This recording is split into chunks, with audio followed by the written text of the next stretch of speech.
This is the OTB Television Network, a service of Capital District Off-Track Betting.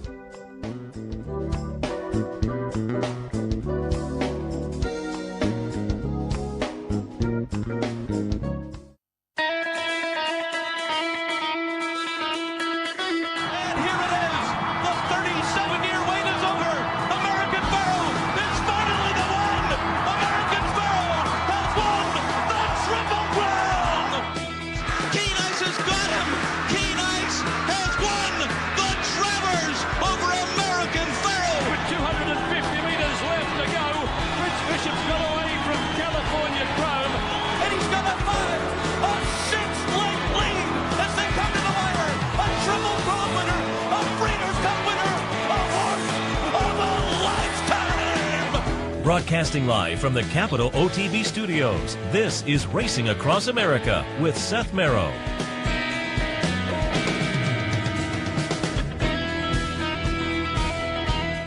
Good morning. Welcome to Racing Across America on this Saturday morning. I'm Seth Merrow. Thanks for joining us, as always, on what looks like a fun weekend of racing. Last weekend was probably the highlight on the American racing calendar since the lockdown. Arkansas Derby on what traditionally would have been Kentucky Derby weekend was certainly nice, but the Belmont Stakes last weekend was an American classic, obviously, and there was virtually a full slate of action around the country. So again, last weekend was the first time that there was some sense of normalcy, I suppose, although certainly not a normal Triple Crown. But we had fun last Saturday at Pinnell's, sitting in on the Saratoga watch party as they watched Tiz the Law come down the lane and win the Belmont Stakes to kick off the Triple Crown. And now they're the only horse. They have the only horse that is alive for the Triple Crown this year. And Tiz the Law at this point certainly looks like the top three-year-old. I mean, with that one on the resume as well as the Florida Derby, clearly on all lists is the top three-year-old, but he just looks like the top three-year-old as well with the defections we've had over the past month or so. He is certainly sitting in the catbird seat at this time. Speaking of three-year-olds and fun this weekend, a June Derby future pool. So another unusual element to the 2020 racing season, but I just pulled it up before I went on the air, looked down. No surprise, and this will close Sunday, tomorrow, I think about 6 o'clock. But Tiz the Law is the 9-5 favorite. I'll tell you, 9-5. In a future pool, I wouldn't want to take, but I'm kind of surprised he's offering. It's a 24 field, and we're 2 months out. But the other short prices on here: Authentic is 8-1. Honor AP is the second choice at 7-1. Dr. Post, who ran second last weekend, 15-1. And Uncle Chuck at 20-1. Pneumatic at 51-1 is maybe a little bit interesting in there. Man in the Can at 38-1. Ete Indian at 42-1. Cezanne, I mentioned yesterday when I looked at this list, 20-1. That's a little light to me. I want to see one more from him to see if he lives up to that $3 million price. He won the debut. It just wasn't spectacular. Cafe Pharaoh, a horse that's gotten a little buzz, is a low 10-1. But, and I said it yesterday, the one that's attractive to me right now, and we'll see where it ends up by Sunday, because what do we have in the pools right now? I have 67,000 in the pool, so there's some money in the pool. But all others, 13-1. And I think people may be thinking, man, it's June. We have to have, this has to be pretty settled. We're still a couple of months out. I think you hit all others, you're going to wind up, even now, even in this pool, you're going to wind up with some horses in the starting gate with your all others play. So the 13-1 for all others in this pool is, I say, a little bit attractive to me as well. Also on the three-year-old scene today, the Ohio Derby, field of 15 scheduled, field of 15 entered. As I understand it, Rogue Element, the 2, isn't also eligible, although it's not noted on my PPs, but I think that's the case. And it says in the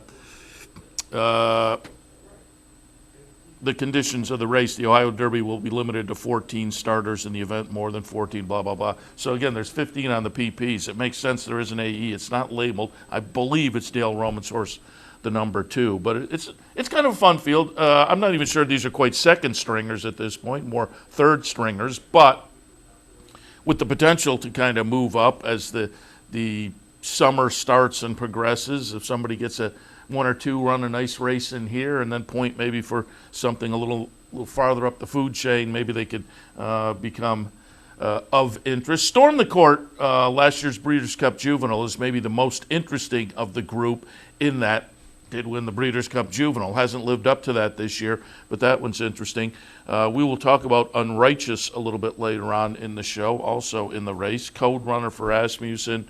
So as I say, fun Ohio Derby this afternoon. That'll go off at about 4:22 scheduled post time. And we'll talk about that as the show progresses. As I said, coming up a little bit later on the program, we will be joined by Todd Pletcher, who not only has Unrighteous in the Ohio Derby, and we'll talk about that. He has Fearless in the Stephen Foster, some other runners on the undercard of stakes at Churchill Downs. He's got one running in a stakes race at Belmont as well. Nice stakes days at Churchill with the Foster highlighting things. Midnight Bijou in the mix on the undercard at Churchill, and a nice stakes schedule at Belmont as well today, as well as that Ohio Derby. But Todd Pletcher talking about some of his runners today, and we're also going to do a little recap of Dr. Post running second in the Belmont Stakes and more with Todd. Al Stahl also scheduled on the show today. He has the favorite in the Foster and Tom's Day Tot, so we'll hit on that a little bit. Also talk about one of the runners he has in the Regret on the Churchill Downs Stakes card. And speaking of a full lineup of stakes on the Churchill card, I think there's 4 overall. Very nice, highlighted by the Foster. Midnight Bijou among those running on the undercard. But it's a great card of stakes at Churchill. And as I say, speaking of that, I thought who better to reach out to and kind of go over the stakes one by one and just set the table a little bit than Joe Kristufek, our friend from the paddock at Churchill Downs. And again, we recorded these interviews yesterday, spaced them out through the day when it was convenient for people. But not only did I want to talk to Joe about the stakes today, but it's closing weekend at Churchill. So we did a little bit of a recap as well. So up next, from Churchill Downs, Joe Kristufek. Happy to be joined now, as always, when we get to reach out and talk to Joe Kristufek, the paddock commentator down at Churchill. Joe, good morning. Good morning. How's it going? Very good, and happy to talk to you in anticipation of a big Saturday card, the Foster and Midnight Bijou and the Fleur de Lis and a couple other stakes on the card. We'll hit on all of those, but we're also wrapping up the unusual spring meet down at Churchill Downs. And news came out, a couple of days ago that fans will be allowed at the Derby. A little bit of a different situation, maybe a little condensed and out in the infield, but good news that fans will be allowed, which is going to be a little bit different for you after a spring meet of no fans. Yeah, I mean, it's been different. Obviously the energy of the fans missing, and a lot of people just wishing they could go see their horses on the backstretch, including me. We'll get through all that. And, they had to make an announcement in regards to the Derby. There's so much, obviously, that goes into it with the planning and so forth. And people personally with their own plans, are we going? Are we not going? What are our flight plans? What are our hotel plans? And, it's all kind of fluid. And, there's a lot of time between now and the Derby, and hopefully things start to improve a little bit. But, it's going to be nice, and it's going to be different, and the race's going to be great. The whole week is going to be fantastic. So, looking forward to it, but also hoping that things improve as we move forward towards the first Saturday in September. It's been a fun meet, though. You and Ed DeRosa and Scott Shapiro done a great job. Sans fans, as it were, but your pregame shows and the paddock commentary have kept people informed, and people certainly have been looking at the product and have been interested. And as I say, it's been a nice, high-quality meet. Before we get into a couple of specifics about the meet in general, though, I just wanted to go back to last week because, again, Kentucky Derby now the first Saturday in September, but the Triple Crown kicked off last week. We were at Pinnell's in Saratoga at the Sakatoga Watch Party. We had the opportunity to broadcast live there. That was a lot of fun. Jack Knowlton and the other partners obviously very excited. But what were your impressions of the Belmont Stakes last weekend and 'Tis the Law? Yeah, he did what he was supposed to do, right? He got a great trip, which isn't often the case for that horse, but I think it's benefited him moving forward in his career that he's shown that he could overcome adversity, and he did what he was supposed to do. And moving forward, you just got to keep the horse happy and healthy, which is obviously easier said than done. Keep him in peak form going into the summer and going into the first Saturday in September, and it'll be interesting to see how he does the rest of the year and the rest of his career, but obviously he's more than legit. Yeah, it's going to be very interesting to see how it plays out this year. Normally you keep him at the top of his game for 7 weeks, and now it's going to be a couple of months and a race in between the Belmont and the Derby. They're looking at the Travers. It's going to be fun to see how it plays out for sure. Again, just before we get specifically to Saturday afternoon, again, just to kind of recap the meet, I was impressed watching the meet with Tyler Gaffalione this season. He currently sits atop the jockey standings down there with 28. Corey Lannery, a perennial, down there with 21, sitting in second, and in third, Santana and Giroux with 16. But Gaffalione looks to have kind of a stranglehold on the jockey side, and as I say, I've been very impressed. Brad Cox is ahead on the trainer side with 15, Asmussen second, Brendan Walsh 10, Chad Brown, kind of a different name at Churchill, with 9, tied with Tommy Amos. But the human side story at the meet, which continues to go on, Dale Romans surpassed Bill Mott a couple of years ago as the top trainer all-time at Churchill, and a couple of weeks ago, he was surpassed by Steve Asmussen. But since then, they've had a little ding-dong battle going back and forth between Asmussen and Romans for all-time leader at Churchill. Yeah, I mean, Steve's going to eventually take that and run with it moving forward. But after Steve passed him, Dale actually got hot, and I think he's won 5 races in the last couple of weeks. And Barn has gotten a little bit chilly, and Dale's back in front by 1, and it's a storyline we didn't think would last throughout the remainder of the meet, but it has, kind of, sort of, although everybody knows that eventually Steve is going to overwhelm Dale, but I think Dale's pretty proud of the fact he's been able to come back and actually re-engage and retake the lead, at least for the time being. And, it's Steve's barn, obviously, moving forward towards Dale Baird. Just incredible that he's going to pass Dale, in his mid-50s. I mean, that's going to be one of those records that I think moving forward, once Steve passes them and establishes it, is going to be almost impossible to pass. Yeah, it's as I say, it's been fun to watch over the past couple of weeks with those two.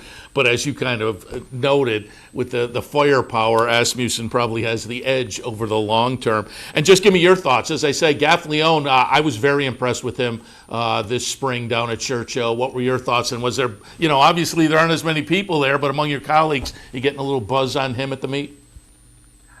He's ridden tremendously well, and I think the torch is pretty much, I want to say it's been passed from Corey to Tyler, but if Tyler sticks around here with the business that he gets from the bigger outfits, and then, he's the first guy that everybody wants now here, it's going to be tough for him to be passed even by Corey in some of these smaller meets, September, fall meet, moving forward in the next spring. He's taking his game to a new level, and that's what you need to do as a young rider, is to establish yourself, prove that you belong on the big stage, and then you need to stay on the big stage with some of the bigger name riders and not get intimidated and do your thing. And that's pretty much where Tyler's at now. I mean, if you think about it, outside of, the Naira colony is the best in the country, hands down. Tyler belongs with those guys, and talk about the best riders day in and day out. So, yeah, he's impressed all of us here as well. Yes, it's been fun to watch. It will be fun to continue to watch. We've seen it over the years happen. A guy kind of makes a name for himself on a certain circuit and then moves to the next circuit, where it's make or break. Some go one way, some go the other, but he is certainly impressed down there at Churchill. All right, let's jump in. As we noted, a great stakes card on Saturday afternoon at Churchill. The highlight on the day, the highlight race is going to be the Foster. We'll get to the highlight as far as the equine firepower with the fleur-de-lis, but let's take a look at the Foster first. And while we talk, I'm going to pull up the Oaklawn Handicap back on May 2nd. Number 12 will be By My Standards. Off of that effort, By My Standards will take a lot of attention on Saturday, but not overwhelming attention, because also in here, Tom's Day Todd, who comes off a win in the Oaklawn Mile. I really have always liked Owendale, and I thought his win at Churchill in the Blaine was a nice gutsy come-from-behind win. And Fearless for Todd Pletcher probably has to step it up a little bit, but his win at Churchill last time looked pretty good as well. Fun field, lots of firepower for a nice Grade 2 Stephen Foster on Saturday. What are your thoughts? Yeah, and then multiplier with Gafflino for Peter Miller on short rest, legitimate wild card, so to speak, from Southern California, and Pirates Punch. Got good speed, the likely pace setter, who, if left alone on the lead, can make a lot of noise. You know, Thomas Day Todd, I said this, I think maybe on your show, definitely said it on Twitter, and to a lot of people that I have conversations with. You know, you see these old-time horses on the turf that win Grade 1 stakes, graded stakes, but how many 7-year-olds on the main track do you see competing at this level? Normally, they're in the breeding shed by now if they have all their parts. And Thomas Day Todd didn't get the breeding deal that the Connections wanted, and they kept him in training, and he's every bit as good as he was at the end of last year when he won the Clark, and probably the best performance of his career. So the race goes through him. By my standards, perfect 3 for 3 this year. Brett Calhoun's done a great job with him. Should get a great trip from an outside stalking position. But I haven't finalized my pick yet, but I think I'm going to go with Owendale, because people are telling me he's going to be the defined third choice. And if I can get 4-1 on him, that's where I'm going to hang my hat. The Clark, he was second, but he lost position early in that race, and I know Tom State won under a hand ride, but he won the Blaine kind of sort of by accident in a one-turn mile race, Seth, and we thought it was a prep for Stephen Foster, and he wound up winning it. So he takes another step forward, which I think he will, as a third choice. Tough for me to pass up on Owen. Yeah, it's going to be interesting to see how the odds shake out. Even money on the morning line for Tom's Day Todd. And I think he will take the action amongst the three, but it's going to be interesting to see where the other couple land in here. All right, as I alluded earlier, the fleur-de-lis.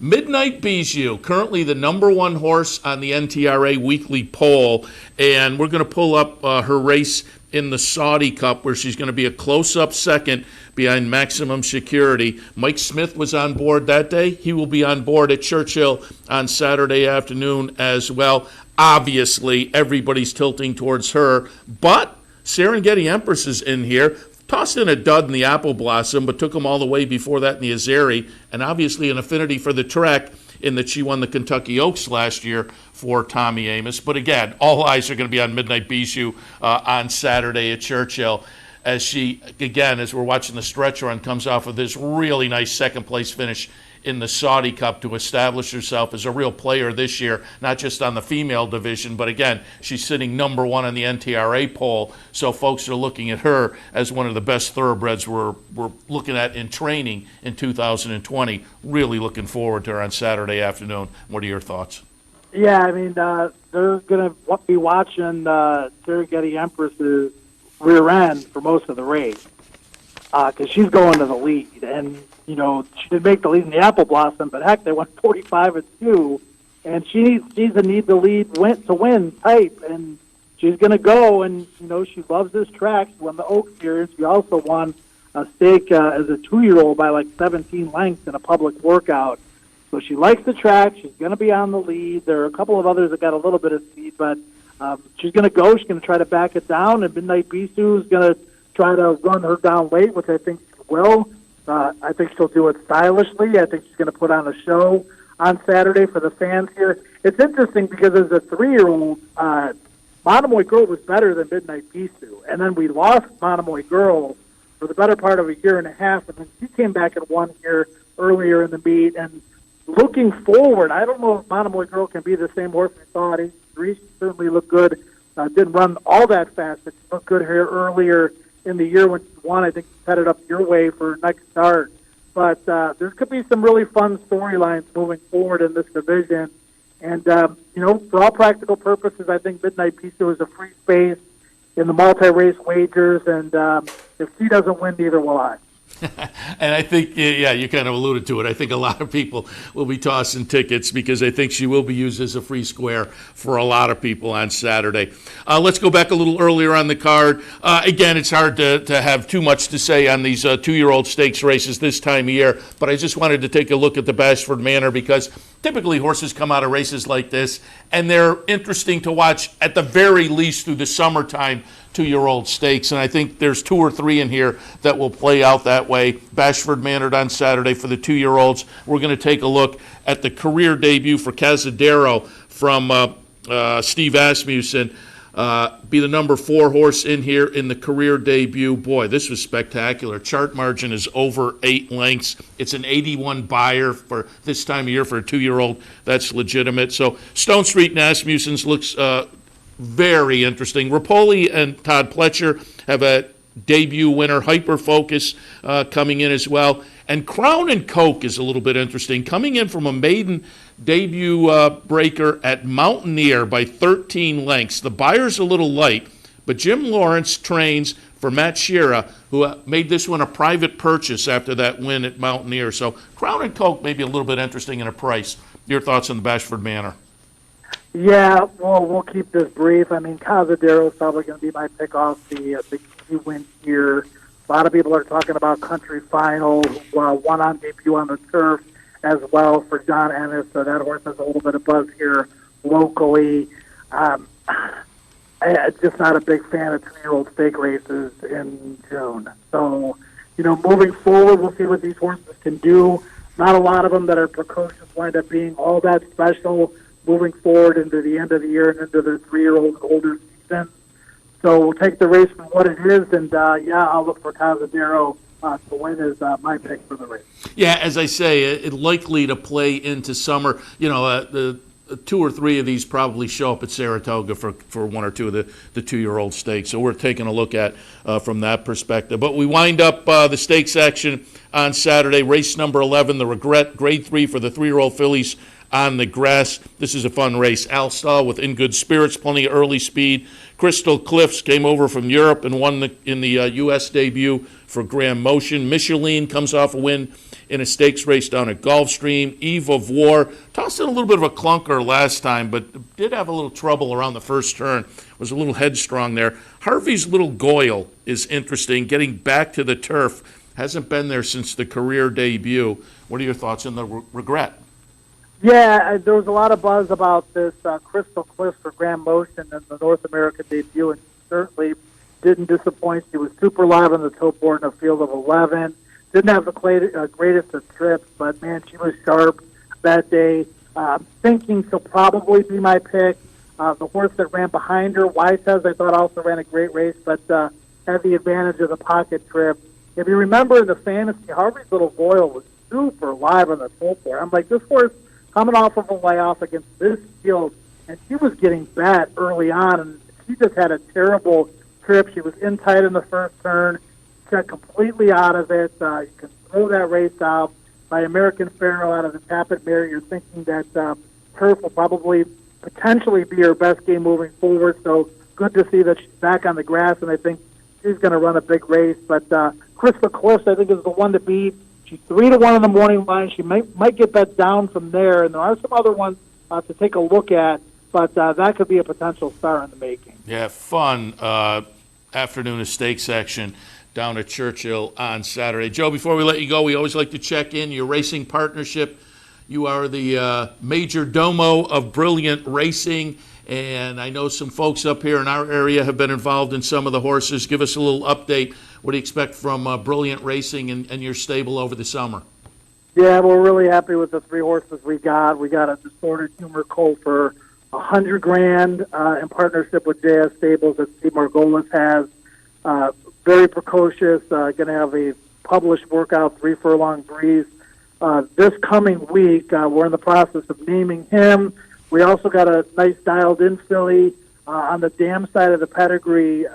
Echo Town is out of her second dam, so there's some nice pedigree on the dam side. We really like her as an individual. She's with the Foleys, and she's doing well here at Churchill. And then we got one more with Michelle Level who stayed in Florida. We got him for $30,000. We think he's a bargain, but he had a little bit of a shin issue, so he's going to take a little bit more time to get to the races. But when you have a budget and you go shopping like we did and come out of it with the horses that we came out of it with, we're very happy. And now it's up to the racing gods to smile on us and hopefully have some talented horses and a little bit of good fortune moving forward. Well, Tiz the Law was $110,000, so there you go. Yeah, Midnight Beast, it was an RNA for $19,000 and then sold for $80,000. And Serengeti Empress too. I mean, you can find horses, in that range that wind up developing, and you can also buy one for $2 million that never wins. So exactly, that's one of the things we love about this game. So. Yeah, it's always fun to root for your horses again with some locals involved. I always like to root for the locals to get in there. So when we see Brilliant Racing, we're always giving that an extra little push. And I'll note that the website is brillianthorseracing.com if folks would like to find out a little more information on the partnership. Joe. Real quick. Yeah, sure. So asking for it July 9th at Indiana. That's what we're hoping. And then Yes, It's Ginger off a year way off has been training a hole in the wind. And she's going to run at Alice, we think, July 17th. So we're, especially with Yes, It's Ginger, we're looking very forward to getting her back. She's with the Foleys now, and we're glad that we were able to give her a chance to come back to the races. And she's doing great. So, we've got high hopes. We'll see what happens. Nice. We'll mark those down coming up in the next few weeks. Joe, as always, appreciate the visit. And, again, the visits during the spring meet. And wish you a good summer. And certainly we'll be talking as we get closer to Derby a little bit later on. All right, always a pleasure. Best of luck this weekend, and enjoy. Take care. Joe Kristufek from Churchill Downs. Welcome to Albany County, an incredible destination to live, work, and play, with easy connections to more than a dozen cities from our vibrant modern airport. It's a short trip downtown to a hive of culture and amusement, from world-class shows at the newly renovated Times Union Center to reliving the past at the New York State Museum. From outdoor recreation to shopping to nightlife, Albany County has something for everyone. We'll see you soon. Hits apart as they move down the back stretch. And he guides him down to the rail as the field turns for home. A furlong to the finish. The incomparable, invincible, unbeatable Cigar! It's too close to call! He is moving like a tremendous machine.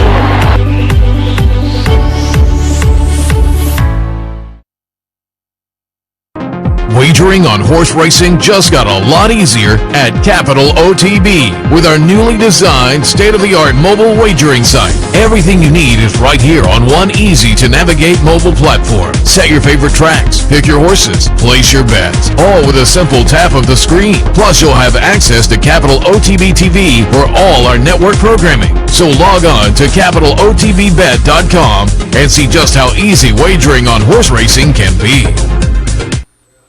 Happy to be joined now by trainer Al Stahl. He will have morning line favorite Tom's Day Tot in the Foster on Saturday afternoon, and likely the post-time favorite as well. Al, good morning. Good morning.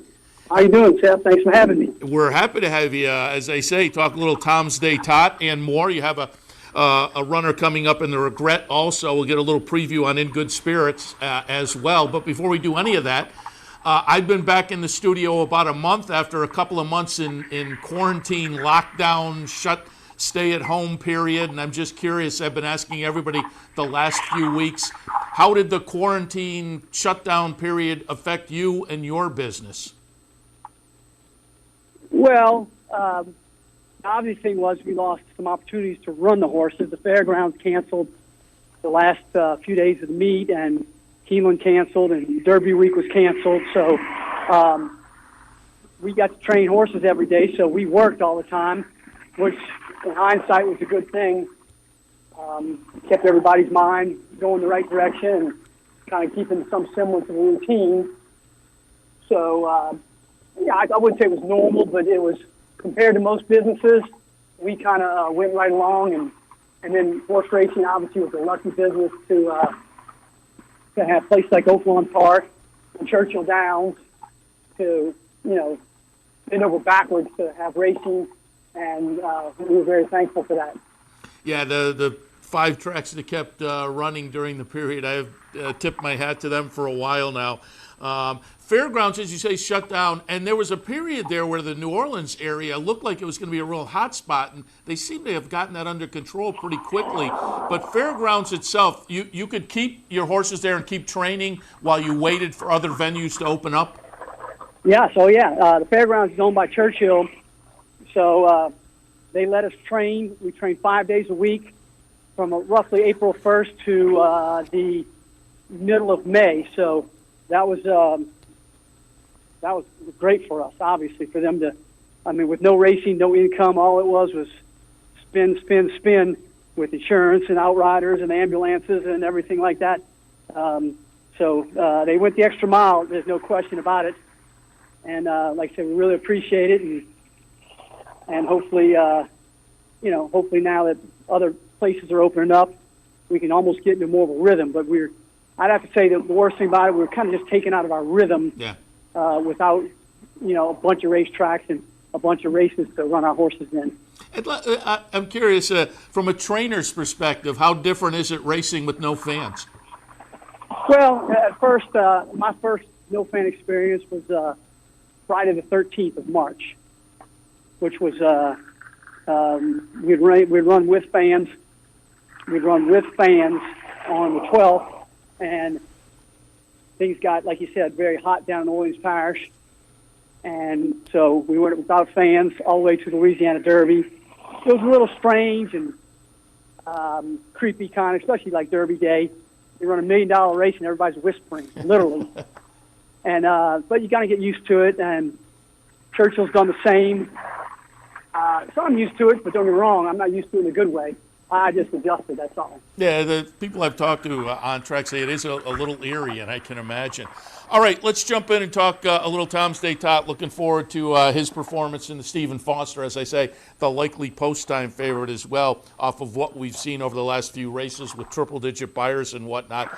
Al, while we talk, we're going to take a look at the Oaklawn Mile. Tom's Day Todd's going to be the number 3 horse. This was the seasonal debut. Nice performance down at Oaklawn.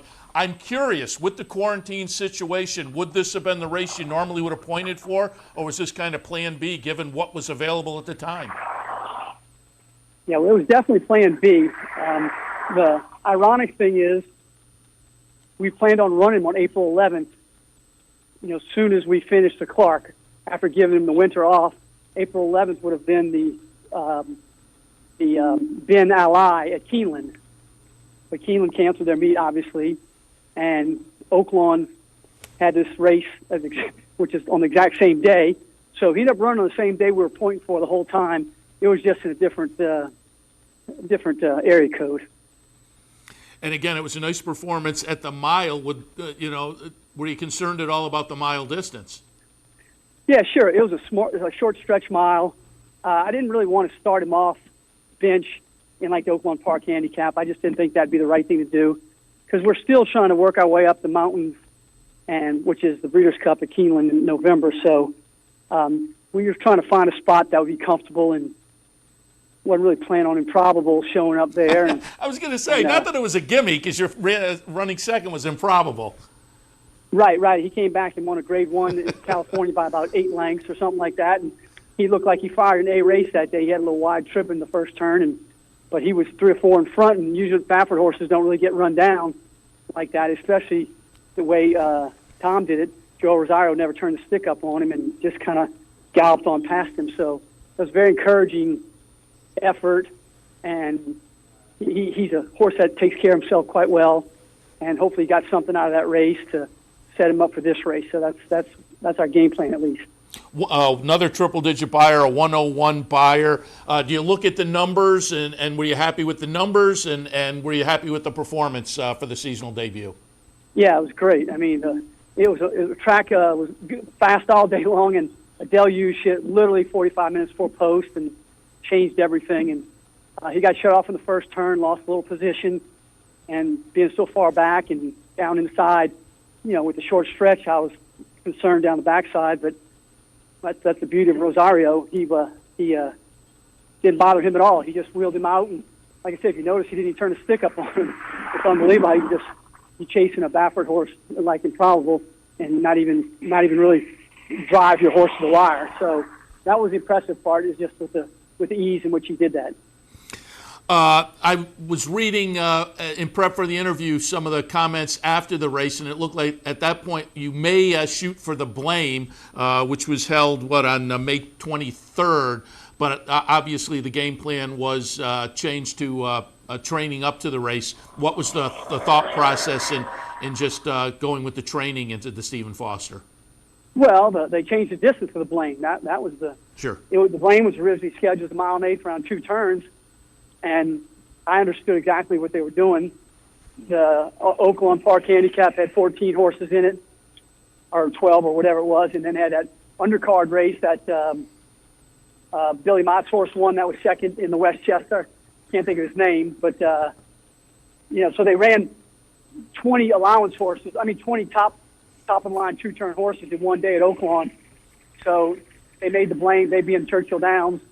They made the blame a 1-turn mile, and that's not what we were looking for. So we just went to Plan B. He runs very, very good, fresh, very well, and so it's not a big concern. He's trained great. He's really fresh.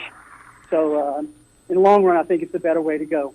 Yeah, you're happy with the way he's working. The one that jumps out to me was that June 6th. I like the 6 furlong works, and he had the nice 112 on June 6th. Yeah, that was it. When I saw that, I just said, well, we just need to stand pat and maintain him. And, yeah, he just did that. Is one of the best works I've ever had in my stable. And unfortunately, coming up on 30 years, he was just gliding around there. It looked like he was in a half of a jog. And you look at your watch, you see all these crazy numbers. And it was a thing of beauty. So that told me, he's ready to go. And let's just keep him like that for the next couple of weeks. And we're fortunate enough to be in the position we wanted to be in. 7 years old now, and I'm going to go back to the end of his 6-year-old season where he put a real exclamation point on the year in the Clark over, obviously, the Churchill down strip. Tom's Day Todd here will be the number 2 horse running second. Owendale, Mr. Freeze runs third here. Talk a little bit about the 6-year-old season, because we don't normally see this. He's a 7-year-old with 17 starts. And it just really looks like, as you look at the past performance page, particularly with the triple-digit buyers, he blossomed as a 6-year-old last year. Well, it looks that way. He's always been a good horse. That's why we've persevered with him. We just knew he had Grade 1 talent, and there was plenty of times when we thought no one will ever know that. But Mrs. Benson and the GMB group just said, if you think that, we'll spend the time and the money and get him back. And what happened was he's been very, very good and sound for well over a year and a half, and he's found a form, so to speak. He's fit physically, mentally, and he just gets everything. So I think that's why he turned into he's gone up the ladder and he stays good this late in the game, because the light schedule he's had early in his career, and he's found his stride. He's in a rhythm. We're not stopping and going with this little injury and this and that. He's been every day training steadily, so that's why he's at the top of his game right now. Yeah, and I'm curious, as a 7-year-old, and you talked about him mentally, is a 7-year-old easier to train? Do they know what their job is now, and so he goes out on the track? Does that make your job easier? Yeah, well, he's a class horse. He's very easy to get along with and easy to ride, so that's not an issue. I wouldn't say he's much different. If you make him do something, put him in company and a work like that 12 and 4 work, that was actually a gallop out time, to be quite honest with you. He was working with one of my horses, and Brad Cox had a set break off literally 100 yards ahead of us going in that turn there, and he eyeballed those horses, and that kind of really got him focused, and he just went in that stride and swallowed those horses up a little bit past the wire, and then just galloped out really strongly around the turn. So when he's motivated, he's fine. He can work him by himself, and he might go in 50-51, which is a good thing also when you don't want to do something too strong. Nice. Like his blowout. Wasn't that his blowout? I think it was a 50 and change. That was just a little easy walk in the park. I know it's always one race at a time, but I'm curious, might we see him up here at Saratoga in the Whitney? And I'm going back to I know the game plan. You're working back from the Breeders' Cup, and I'm going back to your fabulous, the epic win over Zenyatta with Blame. And you go back to Blame, Foster, and the Whitney. So is the Whitney a possibility this year? Will we see him up in our neck of the woods? Well, if we run well and come out of the race well tomorrow, the horse loves Saratoga. I mean, we look at his record up there; it's really good. I mean, the Whitney would make all the sense in the world, being 35 days from tomorrow. So if everything's fine, he'd be there. All right, looking forward to it. Let's move on and get some thoughts. As I say, you have another stakes runner on Saturday at Churchill with In Good Spirits. We are going to go back and look a couple races back for this one. We're going back to Keeneland, an allowance event in October. In Good Spirits is going to be the number 2 horse here. Really took them all the way. The seasonal debut last time was a 4th place finish in the Tepin after having led most of the way and finished 4th, but that was behind Sharing, the Breeders' Cup Juvenile Filly Turf winner from last year. So the close-up 4th, I thought, in the seasonal debut was pretty good. But again, this was last fall we're looking at with a nice win for the 2nd win in 4 career starts. What are your thoughts on In Good Spirits on Saturday? And I'm curious with the early speed, the 1 1/8 as well.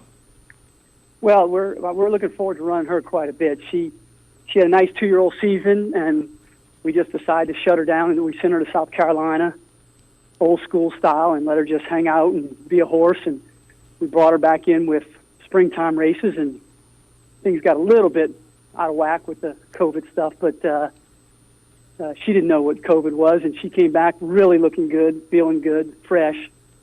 So that worked, and we just trained her, and the Tepin made sense right here in our backyard, and she ran a beautiful race. I mean, was on the lead with her ears pricked, just cruising along, and just got outrun by the Breeders' Cup winner, and then the 2nd place at Blame filly of Eddie Keneally. She's a Grade 1 winner also. Yeah, abscond. Yeah. Yeah, so she got to be a length and a half. She's ran really hard, and when you give horses a time off during the winter, and they come back, you want them to get there. You want to need that first race, and she's given us every indication that race moved her up, moved her forward, and possibly the lone speed in the race going 1 1/8. So, I mean, we're really excited about running her. She's trained fabulous since that last race. Yeah, as I'm looking at the PPs, you just alluded to it. As I'm looking at the PPs, it looks like she may be the catch-me-if-you-can horse in here. Right. And when she goes to the front very naturally and, comfortably. It's not like we send her.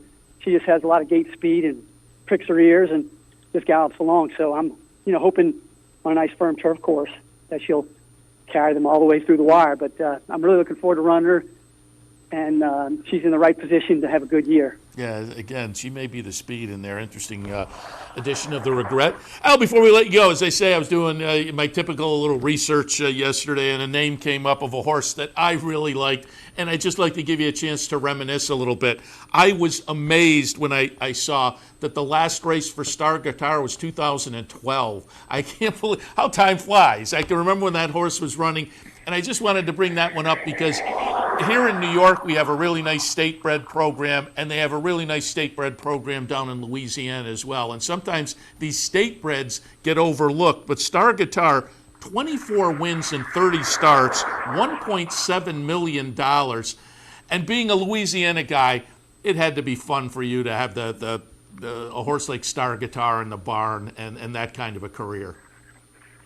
Yeah, no, he was a dream horse. I mean, he had every field he showed up to, he had him over a barrel, but that doesn't always correlate to victories in horse racing. But because you still have to show up and run the race. But he stayed sound all those years, and he delivered for us just about every single time. And it was so much fun to, lead him over there in those state-bred champions days, and just knowing, he is the right horse. And then towards the end of his career, I mean, he ended his career on a 10-race win streak at age 7. How often does that happen? That's incredible. And he's done well in the stud down there in our regional market. So his name still is all over, just kind of like Blame's is. in programs and racing forms, and that makes us feel good. Yeah, I'm just looking at the record here, and as you say, the win streak at the end of the career, just nuts. Have you trained any of his offspring? Because he has turned out to be a nice little sire. Yeah, no, he's doing well. I've had a few here and there. They've done okay. My wife owns one mare, and we've bred her our guitar and had the foal this year. So we've got our own coming up, and nice. We get a few here and there. We're looking for them to reproduce themselves somewhere along the line, and that would be nice. Half of that, you'd be happy. Yeah, exactly. Al, again, always appreciate your taking the time. We certainly wish you a lot of luck on Saturday afternoon in good spirits, and particularly Tom's Day Tot, and looking forward to seeing you up at Saratoga. Okay, Seth, I appreciate it. Enjoy. Al Stahl, again, the morning line favorite, and clearly likely the post-time favorite as well, with Tom's Day Tot Saturday afternoon in the Foster. Wagering on horse racing just got a lot easier at Capital OTB with our newly designed state-of-the-art mobile wagering site. Everything you need is right here on one easy-to-navigate mobile platform. Set your favorite tracks, pick your horses, place your bets, all with a simple tap of the screen. Plus, you'll have access to Capital OTB TV for all our network programming. So log on to CapitalOTBBet.com and see just how easy wagering on horse racing can be. No matter where in the world you are, the excitement of wagering on horse racing is just a click away. You'll get live streaming, past performances, race replays, our virtual tote board, analysis and selections from professional handicappers, a simple, safe, and secure wagering platform, and best of all, you get track prices. CapitalOTBBet.com. Bet any place, anytime at CapitalOTBBet.com. And be sure to download our new mobile app from the iTunes Store or Google Play. Birdstone is an outside front. They're coming down to the finish. Can Smarty Jones hold on? Here comes Birdstone. Birdstone surges past. Birdstone wins the Belmont Stakes. It's in front, but here comes High Chaparral. High Chaparral, the defending champ, to take it to Bob. These two arch rivals head to head with Joe Hart bearing down on them. It's going to be a three-horse photo finish in the turn. Here's the wire. Photo finish. Happy to be joined now by trainer Todd Pletcher, who has a number of runners in stakes on Saturday at Churchill, also a runner in the Ohio Derby, and stake over at Belmont Park as well. Todd, good morning. Morning, how are you? Very good. Happy to have you jump on board and talk a little bit. And before we do that, I've been talking to everybody over the past few weeks. I've been back in the studio for about a month now after the lockdown period, but I've been asking everybody from the trainer's perspective, what was your time like in the quarantine stay at home? And I'm assuming with Gulfstream still racing in Palm Beach Downs, you were able to maintain maybe some sense of normalcy, but what's the last couple of months been like for the operation? Well, for the first part was probably the most difficult just because of the uncertainty of what was going to transpire. We originally thought that maybe after the Florida Derby weekend, that might be the end of racing at Gulfstream. And very fortunately, we were able to keep that heat going for the most part. So with the bulk of our operation at Palm Beach Downs, we were kind of business as usual in terms of taking care of the horses every day and being able to train and then ultimately point for races at Gulfstream. Of course, trying to figure out what the schedule for some of them going to be was difficult, and it was just sort of a wait and see approach with a lot of them. And talk a little bit about, I'm curious, because normally, grass racing in particular in the Northeast would start at a certain period, and with things up in the air, how did you bring horses back to the racetrack? I mean, did you just kind of have to wait for condition books to come out, or were you kind of getting them ready in anticipation for racing getting started? Well, the biggest question mark was we just didn't know when New York racing, Iowa, was going to reopen. So, we were hoping that it would happen towards the end of May, but we didn't really know that. So, while you could kind of prepare with that possibility in mind, couldn't do it targeting a specific date or a specific stake race on a certain day that you knew for sure was going to happen. So, I think we were able to kind of continue on in a bit of a holding pattern for some, but with the idea that hopefully we'd get a couple weeks notice of when those races would be, and then we can kind of tighten the screws at the right time. So, yeah, it really, considering how crazy everything was there for a while, I think it kind of ended up going a lot more smoothly in the end than people would have anticipated. Oh, I was with you. There was a period there where I thought racing all over would end, but luckily the 5 tracks kept rolling, and then slowly things over the past month or so have kind of come to a little bit more of a normal situation, or as close as we can get right now. Speaking of which, the Oklahoma track up at Saratoga opened up beginning of June. This past Monday, the main track opened up for training. I'm curious, I'm assuming you moved horses up to the Oklahoma and have been there for a while. There was a refurbishment of the main track at Saratoga. Have you had horses work there, and any report on what the refurbed main track has been playing like? Haven't really, I don't think there's been too many breezes. It just opened at the beginning of the week. It looks very good. They put in a new Montana safety rail on the inside, which looks very good. But, everyone, I think, is kind of giving it a little time to get the track opened up and get some horses galloped over it before they start doing a lot of training. But the initial reports sound good. Yeah, and they've done a whole refurb on the drainage as well, so we'll see how that plays out with weather over the meet and whatnot, and it looks like a great project. Let's go back before we talk Saturday. I just wanted to go back to last Saturday. We'll watch the stretch run of the Belmont Stakes. 'Tis the Law, the number 8 horse, wins. But you had to be happy with Dr. Post. He makes a nice late run here. He's going to be the number 9 to run second. Relatively lightly raced. This was only the 4th career start for Dr. Post. Give me your feeling on his performance in the Belmont. Oh, we were delighted with the way he ran. And, the one thing we feared going in was if we had enough experience, if we had enough seasoning to beat a very talented horse like Tis the Law.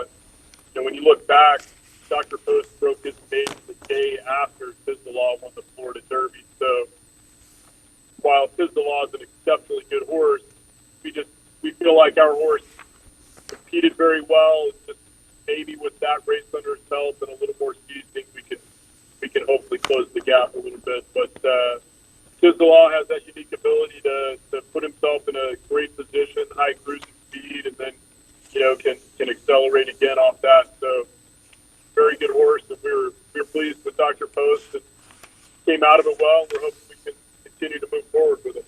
Saratoga, Travers, maybe? I'd say it's either the Haskell or the Travers, and we'll kind of see how Dr. Post trains and continue to survey the situation. In a perfect world, I'd love a race maybe a week after the Haskell or a week before the Travers, kind of give you 5 or 6 weeks in the Kentucky Derby, but that's where they're positioned, and we'll just have to play it by ear. And I'm curious, what was just generally over the past couple of months, what's fan-less racing been like? No fan racing, but I'm curious, an American Classic, what was it like last Saturday at the Belmont Stakes? Well, it was certainly a very, very different feel than what you normally get. I mean, the Belmont is always an exciting race and always has a great crowd, but especially when there's a Triple Crown at stake. I felt like it's one of the greatest sports events we have in the world, and the excitement level, the drama surrounding that is so intense. That part of it was clearly not there on Saturday. I know for those of us who had horses in the race, I'm sure that we felt excited about it. Got some butterflies before the race, but not the atmosphere itself was far different. Yeah, it's just watching from afar, it's very different, and we'll see how things shake out as the summer proceeds. All right, let's talk some of the upcoming action on Saturday, and I wanted to start, speaking of the 3-year-olds, you have Unrighteous in the Ohio Derby out at Thistledown. Grade 3 event, $500,000 up for grabs, a mile and an eighth. We're going to take a look at the Maiden Breaker on May 17th. Now, this was an off-the-turf event, but Unrighteous, the number 10, does it pretty easily in here. And he's shown some flashes, certainly, throughout the career. So was your game plan for this to see how he did here? And was the Ohio Derby kind of in the back of your mind? Or did you point that way after this race? And how do you think he came out of this and is going into the Ohio Derby on Saturday? He's training great. He's a horse that kind of touted us in the morning that there's some potential there. Frankly, a little more than we've seen in the afternoon. You know, he won his maiden pretty well there at Gulfstream. Irad Ortiz wrote him that day and said thought there was more in the tank. He kind of idled when he made the lead, but prior to that, he had a very difficult trip at Oaklawn, and you know, we probably rushed him a little bit trying to go into the Tampa Derby while he was still a maiden, but you know, he did that off a very fast race at Gulfstream. And like I said, he's always trained like there's potential there. So we've been pointing for the Ohio Derby for the last couple of weeks. It's a big field, but hopefully he can get some position in the first turn, save a little ground. And to me, it appears to be a very wide open race on paper. Yeah, I agree. You may have to step it up a little bit, but not too much. I think it's very competitive. Field of 15, you had the 14. You can't be thrilled about the 14 post. No, you know, I've always said you can get good trips from bad posts, bad trips from good posts. So, you know, if he gets away cleanly and kind of clears part of the field and gets to the first turn in a good position, be happy with that. It's not ideal, but you know, sometimes you can work your way over from those outside posts. And mile and an eighth, you get a little bit of a run this turn. How'd you wind up with Deshaun Parker? For folks who aren't familiar, you get in the Midwest in that area. He's one of the high percentage guys. But how did you wind up with Parker on board? Well, as you know, I mean, it's a busy day. A lot of big races in New York and Churchill, and so just kind of searching around, and he found out he was available and he was willing to go. So figured he's a guy that knows how to win races. That's what we're looking for. Yeah, as I say, for folks who aren't familiar, he is definitely a high percentage guy. All right, let's move on to the Stephen Foster at Churchill. And you have Fearless in here. I've liked this horse right along, and certainly the first couple of starts of the career, he was really flashing some promise. Kind of a belated debut. Didn't debut until late December in the 3-year-old season, but then a couple of nice wins down at Gulfstream. And he was better than that sixth-place finish in New Orleans, the New Orleans Classic. There was just all kinds of traffic. We were on TV that afternoon and we're commenting he was better than that finish. Subsequently, he's been kind of slow out of the gate in the next two races at Oaklawn and over at Churchill. But the Churchill race, we're going to take a look at that on May 30th. Nice closing effort to win by a couple of lengths. And coming off of that race over the track, I think you have to be coming in with some confidence. Talk about Fearless in the Foster. Yeah, he's a horse that's shown some talent. I'm hoping that he'll break a little better and put himself in a little better position early on. For whatever reason, his last two starts, he's really dropped way out of it. Prior to that, he was able to break some wire-to-wire sprinting at Gulfstream. So I know he has a little more tactical speed if we can just get him to show it. At the same time, if they set a nice pace and he can get kind of a good trip from the inside draw, I think he has plenty of talent. This is a big step up. There's obviously some very good horses in here, but we've always felt like he's shown that type of ability. Yeah, and the last two, as you say, he broke slowly in the last two. Prior to that, he broke fine. Did Johnny have any kind of info, and is that something you could work on in the morning? Not really. I mean, his behavior's good. It's not an issue of him not standing well or misbehaving in the gate or anything like that. I think sometimes these horses get a little older and they want to settle and relax a little bit in the race, which is fine. We just don't want him to put himself at a disadvantage. The Regret, you also have Eve of War in that one, and she, in the last race, the Tepin, she was a little bit headstrong and just kind of never was engaged in that race. But we're going to take a look at the allowance optional claimer back on April 24th. She's going to be the number 3 horse in here and win by a neck. That was a nice performance, and I'm sure you were disappointed that you didn't get closer to that in the Tepin last time. But what are your thoughts coming out of the Tepin again, given the trip there, and what are you expecting for a turnaround in the Regret on Saturday? Well, she's run good in every other start, so I think this is the start for her to run well. I appreciate the added distance. She needs to get away cleanly. She's a filly that seems to relax more if she finds herself on the lead. So if that were to happen, we'd be okay with that. But we know she's much better in her last race. never really got on track, never got into position, never even settled. So hopefully we get away to a cleaner start. She can get herself into a comfortable rhythm. You just bring them back after that and check them out, make sure they're okay, and then draw a line through it? Yeah, I mean, that's kind of what we did after, that start and our second start. Philly has always trained very well, and even, trains well on the dirt for a declaration of war. I think she's versatile.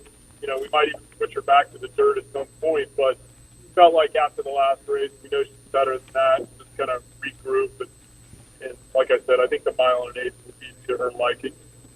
And the stakes race also on Saturday at Churchill, the 2-year-olds. The 2-year-olds this time of year are always kind of fun. You have Hyper Focus, who comes out of a maiden breaker in the career debut down at Gulfstream. We'll take a look at that. Hyper Focus is the number 8 horse here. Does it pretty nicely. Obviously, Asmussen has a kind of an animal in here, and Casadero that you'll have to get through. But what are your thoughts on Hyper Focus in the Bashford Manor? Well, I think you'll appreciate the added ground. We had to rush him quite a bit in that race at Gulfstream. I thought to his credit, he responded gamely, he kept trying, really found his best stride the last 16th of a mile, finished up nicely with his legs underneath him, and like I said, should appreciate the added ground. Looks like Steve got a buzz on there, but in 2-year-old races, so much can happen from race to race. These horses can develop quickly, so he's got a hyper focus. He can step up a bit, but maybe the added distance will help. By Constitution, lived up to that breeding, and Constitution certainly has jumped off the page in the early part of the sire career. From a trainer's standpoint, when you get a Constitution, do they show it? Do they show that kind of talent, that precociousness? Yeah, the ones that we haven't had that many, but the few that we've had have been very straightforward, have been easy to train, have been very willing, and so just he's off to such a great start. It's great to see, and we're happy to have more 2-year-olds this year by him than we did last year.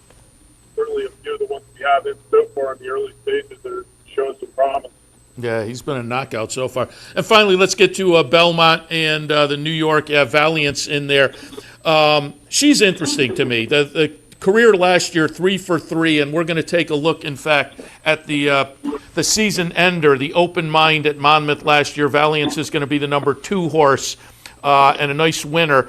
The comeback at Gulfstream ran 4th in there, but it was an off-the-turf event.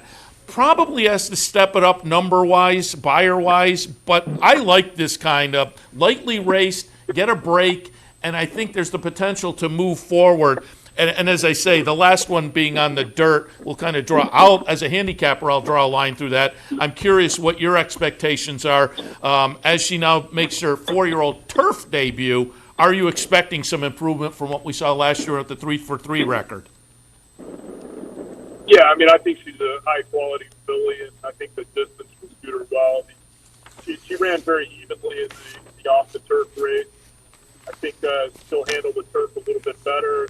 Race that probably doesn't have a ton of speed, so I can see her maybe stalking, play second or third, and I think she'll keep steady grinding away. So distance should suit her, and with a tightener under her belt, you hate to run a filly that's undefeated 3 for 3 on the turf in an off the turf race. So we just felt like she's always trained well enough on the dirt. We thought it would help move her forward based on the way she's training. I think it has.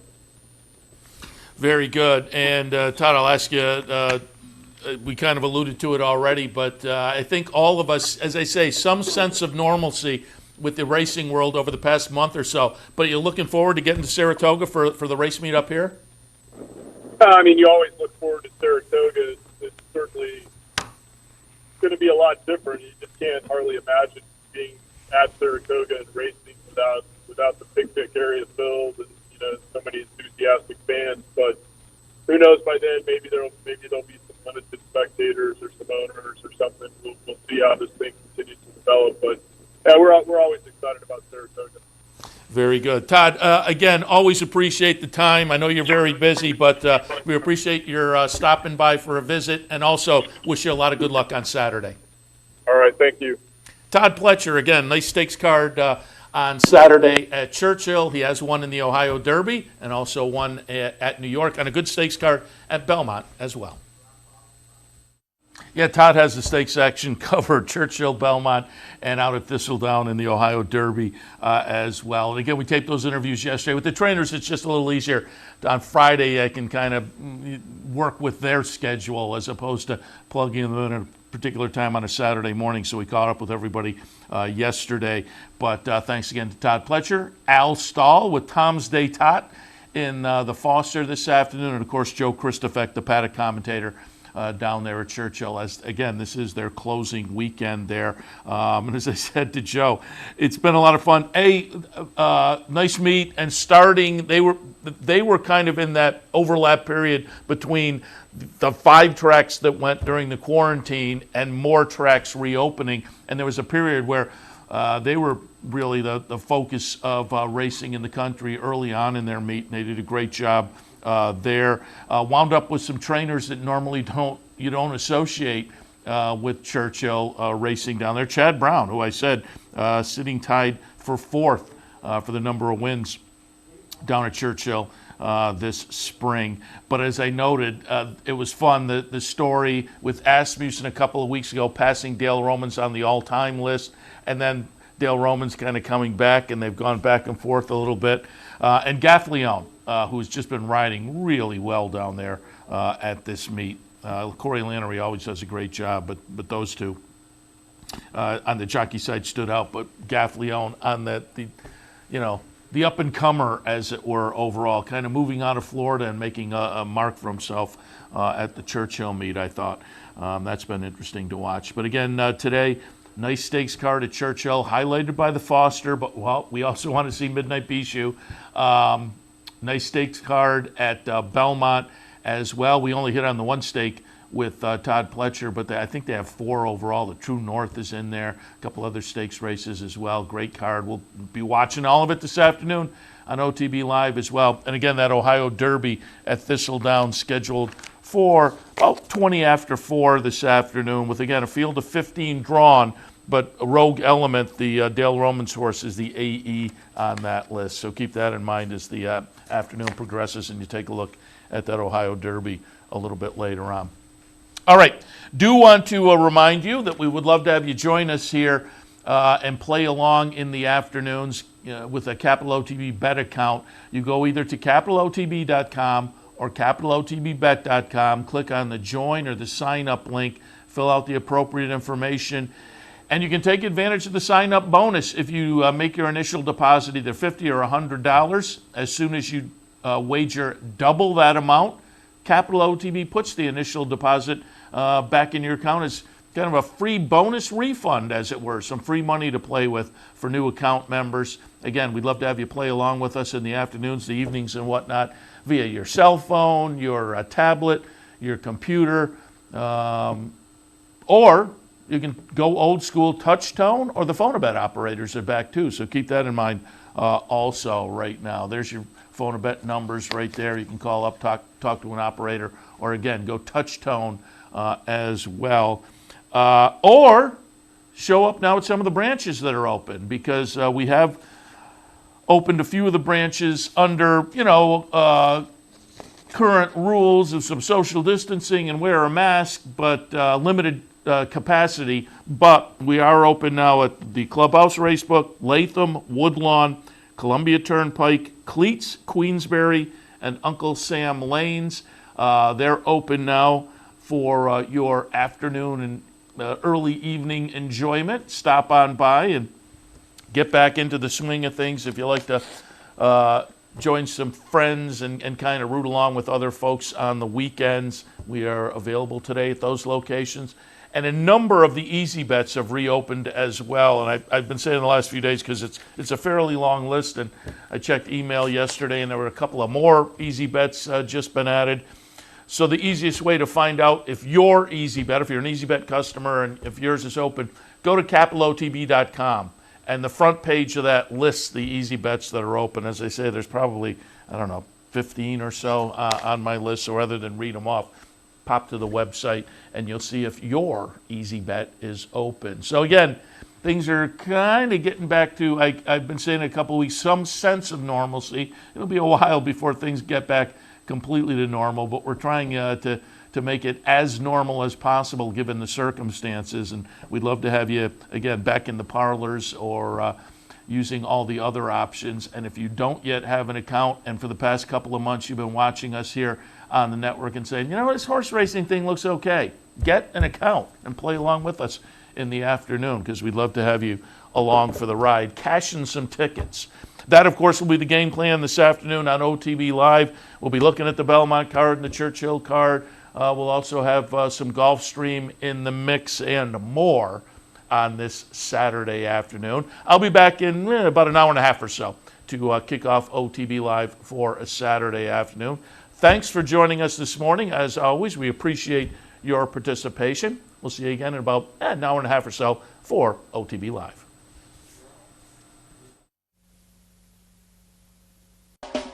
You're watching OTB TV, a service of Capital Off Track Betting.